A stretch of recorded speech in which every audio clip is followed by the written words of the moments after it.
o que é a igreja. E encontramos lá, né, a igreja número 8. Aqui nós temos a número 9, número 8, que é a igreja. Muito bem. Então,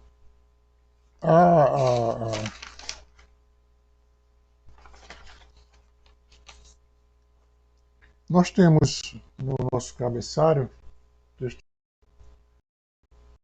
em Efésios, capítulo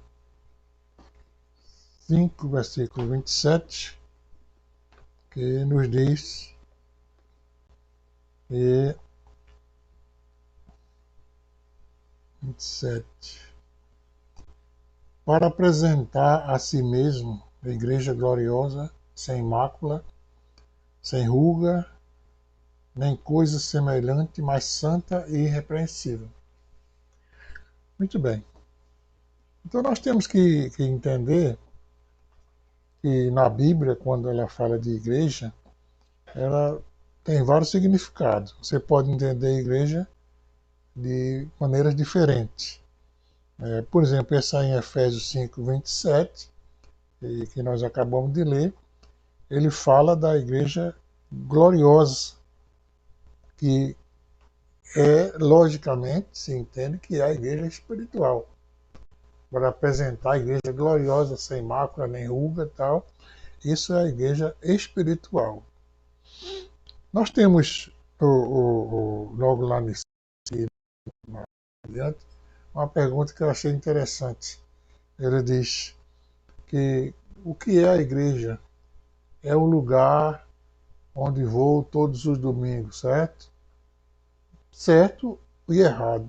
A igreja, o lugar onde você vai todo domingo pode ser a igreja. Mas a igreja não é só isso aí. Por isso que eu disse no início que a igreja ela tem vários significados na Bíblia, né? Então, na nossa lição, os professores vão se preocupar em tecer explicações sobre esse detalhe, deixando claro que há diferentes colocações de igreja, né? Nós temos essa pergunta aqui, que a igreja é o lugar onde vou todos os domingos. Pode ser, pode não ser, né? Então, esse lugar aqui, onde você vai todo domingo, é uma das colocações de igreja. Então, esse lugar é o que a gente chama de igreja, chamamos de templo. Você vai para o templo, você vai para a congregação, você vai para uma sede, você vai para um ponto de pregação, etc. Então, a gente costuma chamar de igreja, mas é o que eu estou falando. Quando se fala em igreja, no 5, Efésios 5, 27, apresentar a si mesmo igreja gloriosa, essa igreja é todo, né?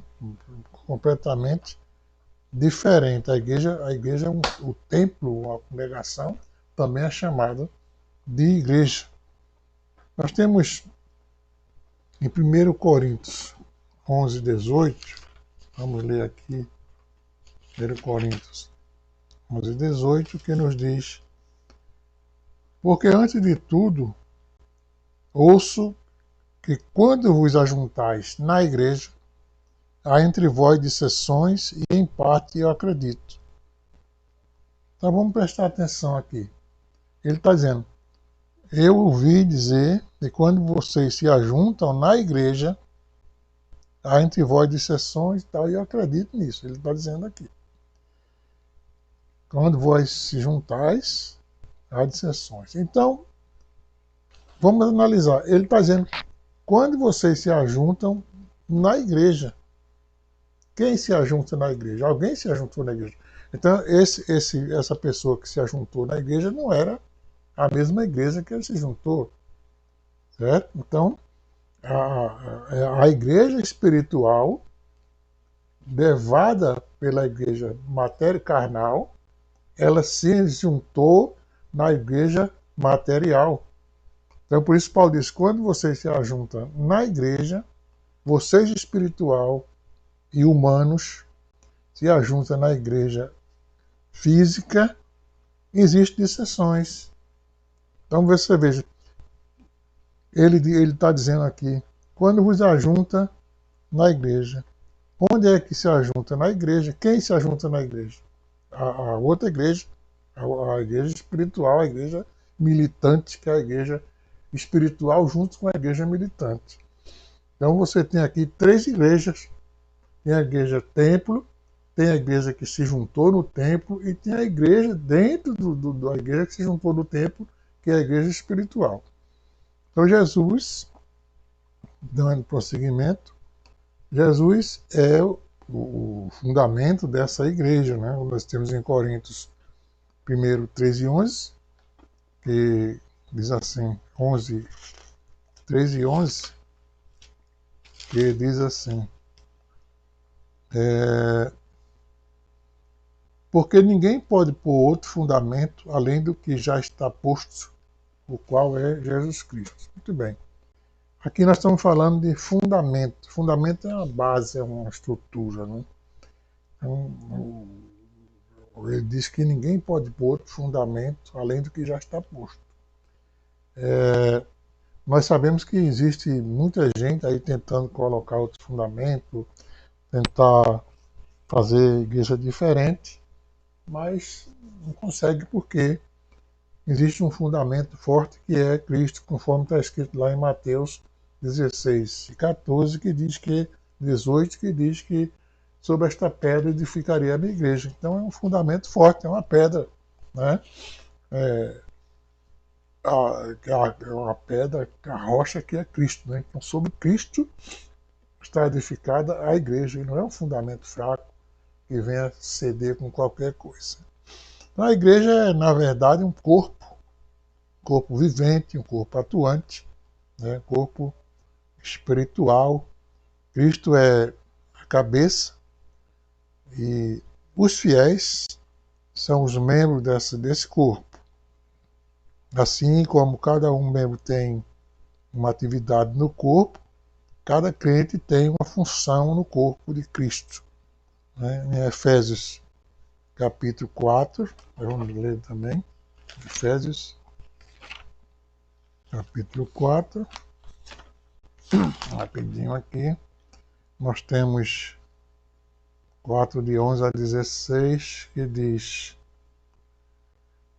Ele mesmo deu uns para apóstolos, outros para profetas, outros para evangelistas e outros para pastores e doutores, querendo o aperfeiçoamento dos santos para a obra do ministério, para a edificação do corpo de Cristo, até que todos cheguemos à unidade da fé, do conhecimento, etc. E aqui ele diz, do qual todo o corpo bem ajustado e ligado pelo auxílio de todas as juntas, segundo a justa operação, faz o aumento do corpo para a sua edificação e amor.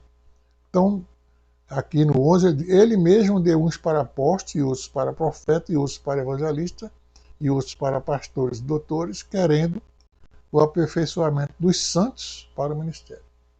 Isso nos leva a crer que o corpo espiritual é o corpo de Cristo, ele é a cabeça, e o corpo é formado pelos membros da igreja do lado espiritual, e ele vai escolhendo pessoas para ir direcionando esse corpo, né? Porque assim como no corpo humano tem a mão que limpa o corpo, tem a cabeça que dirige alguma coisa, tem a boca, tem dos pés. Para poder formar um corpo, precisa de todo esse monte de membros, esse monte de atividade. Então o corpo de Cristo também tem esse monte de atividade que é composto por membros de diversas igrejas, membros de diversos locais. E esse é a igreja espiritual. Então, você tem a igreja espiritual, você tem a igreja física, que é você, eu e outros. E tem a igreja material, que é um templo, que é uma escola, uma sede. Essa é a igreja material. Então, a igreja espiritual é o corpo invisível de Cristo aqui na terra, e que está no reino e em direção ao reino final.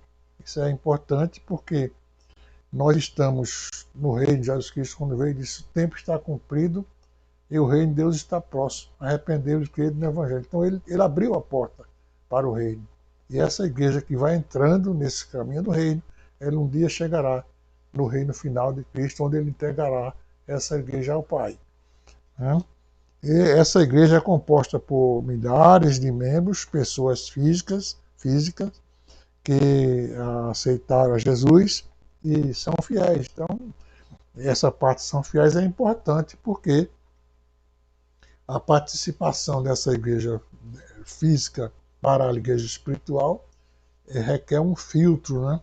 Você pode fazer parte até de uma congregação, de um templo, e você pode fazer parte de uma igreja física e não fazer parte da igreja espiritual. Isso é outro assunto, mas é muito grave isso. O interessante é que você faça parte do templo, por exemplo, o irmão na sede, da jangada. Esse é um irmão que canta na igreja, que prega na igreja.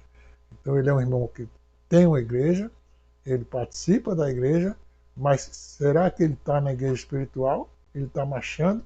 E essa terceira parte não depende mais do pastor, não depende mais de A ou de B, depende da relação entre ele, o que ele entendeu, o que ele aceitou, o que ele faz, com o Cristo, que é a cabeça da igreja espiritual. Então isso é muito importante. Então, essa igreja se reúne nos templos, né, templos temporais, que são as sedes, são as casas, e cada um vai ao seu modo e em seu lugar faz parte para a edificação do corpo de Cristo. Essas igrejas, essas pessoas, eles não só aqui em Pernambuco, outros em São Paulo, outro do outro lado do mundo, e de repente é um corpo só. Então isso aí é uma questão espiritual, porque onde houver harmonia espiritual, então é um corpo, forma um corpo. Não é obrigado eu ter que falar francês ou italiano para fazer parte, não. O corpo espiritual é um corpo só. Eu tenho que falar a língua de Cristo e não a língua dos homens. Né? Então, a lição 8 eu achei importante porque ela procura saber essa parte de igreja. Eu entendi que nós temos essas igrejas e devemos diferenciar muito bem, né? Nós temos a igreja espiritual, que vai marchando para o reino. Temos a igreja física, que somos nós, carnal. E temos a igreja templo, que é a igreja física, né? A igreja está lá, o templo e tal, pá. E assim nós temos, só aqui temos 3 igrejas para comemorar, né? Deus nos abençoe nessa parte aí. Mas na lição 9 nós temos, conforme nós entendemos na lição 8, ela fala sobre a igreja, que é a igreja que ela fala na lição 8, é aquela onde todos têm um trabalho. A lição 9 ela pergunta qual é o meu lugar na igreja local. Então a lição 8 fala da igreja e a lição 9 alguém pergunta qual é o lugar dele na igreja local. Então, sobre a igreja que nós falamos na lição 8, ele mostra que todos têm um trabalho a praticar, porque todos fazem parte do corpo de Cristo. O que nós temos aqui na lição 8, será que eu tenho alguma habilidade para colaborar na igreja? Então, vou comentar a lição, estou fazendo